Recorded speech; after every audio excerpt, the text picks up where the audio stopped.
What's up, party people, and welcome back to another episode of NYC Foodways, your weekly food and culture discussion from the cultural capital of the world.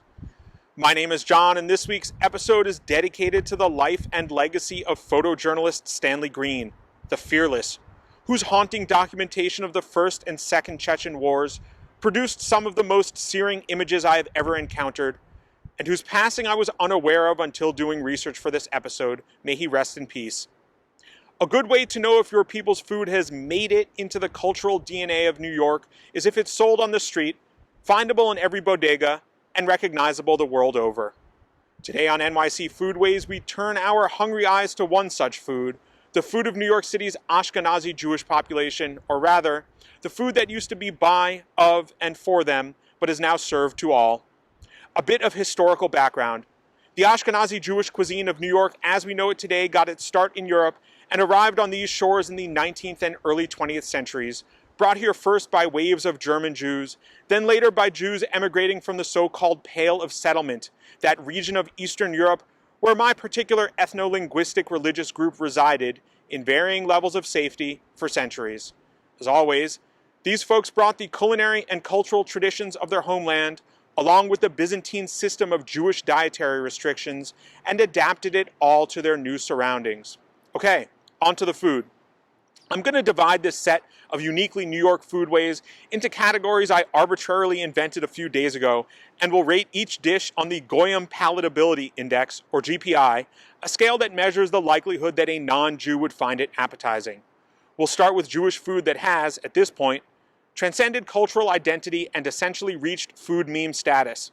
Bagels, alone or better with cream cheese, the old world and New York together in a bite, or the all-beef hot dog, food of immigrants bygone, still served by immigrants of a different sort on the streets of our fair city. Next up are the smoked, cured, and pickled descendants of the Jewish delicatessen. Here we have known travelers like pastrami, corned beef, and beef salami, but also more rarefied fare such as knoblewurst aka garlic sausage and liverwurst aka liver sausage, both of which I adore, and beef tongue, which I never quite got the hang of. Also pickles, originally very much a Jewish food, sold at the deli of course, but elsewhere as well. There even used to be a pickle district on the Lower East Side, not far from where I am talking at you right now. Also at the Jewish delis of yore, and the few remaining kosher and kosher-style delis, of whatever the contemporary version of the word yore is, you'd find prepared foods ready to heat and serve, such as stewed brisket, which also appears on nearly every Passover table, cabbage leaves stuffed with a mixture of ground beef and rice, divine, and knishes, please don't buy them on the street, which can be transcendent when prepared properly, stuffed with fillings such as potatoes and onions, grains of buckwheat, or broccoli. Dairy situations such as pierogies and blintzes, which are typically served at the harvest festival of Shavuot, can be thought of as soul food for all Central and Eastern European peoples, but are truly a part of the Ashkenazi cooking canon. The next category are dishes whose names haven't quite assimilated into the American vernacular. Kugel, a typically savory, though occasionally sweet pudding made of noodles or potatoes for Passover. Schmaltz, rendered poultry fat, used as a flavoring or frying agent. Gribbenis, the fried skin of poultry, essentially Jewish cracklins, typically a byproduct during the creation of schmaltz. Cholent, a long-simmered stew prepared in advance of the Sabbath. Kishkas, also known as stuffed derma, a beef casing packed with grains, fat, and vegetables, sometimes served in or with cholent. Latkes, commonly known as potato pancakes, these are standard fare during Hanukkah, served with sour cream and or applesauce. Kreplach, a savory dumpling often served in soup. Matzah brai, a lovely Passover breakfast of matzah fried with eggs. Gefilte fish, a dish typically consumed on Passover which, despite what you've heard or may have tasted, I swear is actually good if you get it from somewhere other than a jar. Tzimmes, a sweet and savory stew served during Rosh Hashanah. Choroset, a delicious Passover appetizer made with fruit, nuts, and wine.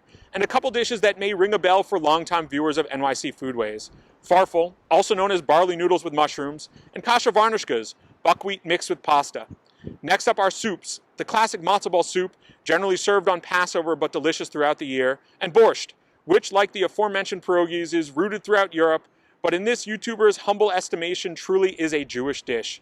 Would you like something to drink? The lime Ricky, the egg cream, and Dr. Brown's kaleidoscopic array of sodas are not linked at all to the shtetl. But these are without a doubt Jewish drinks, downstream from the classic kosher deli. And check this out. A relative of mine, now in her 90s, whose parents were in the Yiddish-speaking Communist Furriers Union in the early decades of the 20th century, once informed me, in a serious tone, that as a Jewish New Yorker, Dr. Brown's celery soda should be my drink of choice at Katz's Deli. And she was right.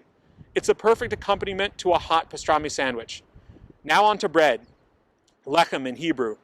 Here we have Bialys, the bagel's lesser known but equally delicious cousin, so named for the city of Bialystok, Poland. Unlike bagels, Bialys are not boiled before being baked. We also find the iconic challah, heavy with symbolism and carbohydrates, braided for the Sabbath meal and round for Rosh Hashanah. And pletzlach, also known as onion rolls. Do not sleep on these. They are delicious. And lastly, matzah, an unleavened bread of 2 ingredients that is practically synonymous with the Passover holiday. And what better to go with bread than Jewish-style salads, spreads really, that are both artery blocking and delicious. There are a number of these floating around, but the only ones that feel particularly Jewish to me are whitefish salad, amazing, and chopped herring salad.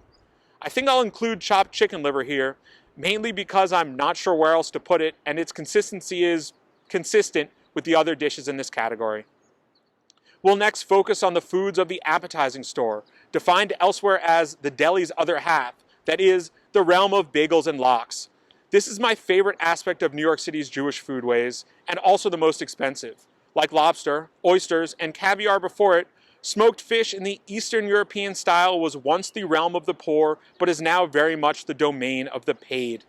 There's a lot to unwrap here, and certain appetizing stores of note will be explored in much greater depth in future episodes of NYC Foodways.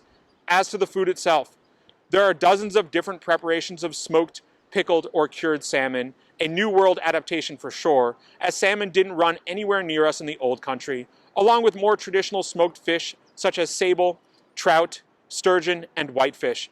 When not purchased, flaked into salad, one usually buys whitefish whole, which is kind of cool. In The Art of Living According to Joe Beef, written by famed Canadian chefs David McMillan and Frederic Morin, the consumption of horse is described as the great divide between Anglophone and Francophone. I see the consumption of herring, pickled in the traditional Jewish style, as the great divide between those who enjoy the extremely old world flavors of certain Ashkenazi food and everyone else in New York City. Admittedly, and perhaps surprisingly to viewers of this channel, I place myself firmly in the latter category. The only traditional preparation of pickled herring, and there are many, that I find even somewhat palatable is herring and cream sauce, but it's palatable in the way that pretty much anything doused in cream sauce is palatable. It's just too much for me. It's overpowering, it's overwhelming, and I have the utmost respect for those of you who like it. I think we'll end this meal with dessert. My people have a lot to be proud of here. Rugelach, sweet crescents of many flavors. Babka, made famous by Seinfeld. Hamantaschen, a yummy triangular cookie filled with fruit, traditionally eaten during the Purim holiday. Sufganiot, fried jelly donuts consumed during Hanukkah. Mandelbrot, a biscotti-like almond bread. And lastly, macaroons, the mini mounds of Passover, usually coconut. I love these, by the way, even the ones from a canister. All of these desserts can be found, expertly crafted, in 2 bakeries that will be the subject of future episodes of NYC Foodways. Moishi's on Grand Street on the Lower East Side, and the Oneg Bakery on Lee Avenue in the Hasidic section of Williamsburg. These episodes will be devotionals, Lord willing, not requiems. Speaking of requiems, yes, I know, the deli is dying. Yes, old school eateries of all types continue to shutter at an alarming rate, and those that serve Jewish food are not exempt. I will likely never get over the death of Eisenberg's. Yes, a proper bagel with cream cheese and lox will run you upwards of $15. Easy. But come on, the culinary and cultural traditions of a perpetually uprooted people, traditions that are, by and large, extinct in their place of origin, have managed to survive the tests of time, altered, yes, but not eliminated. And I find that to be quite appetizing. Thanks for watching, and we'll see you next week for another episode of NYC Foodways. Peace.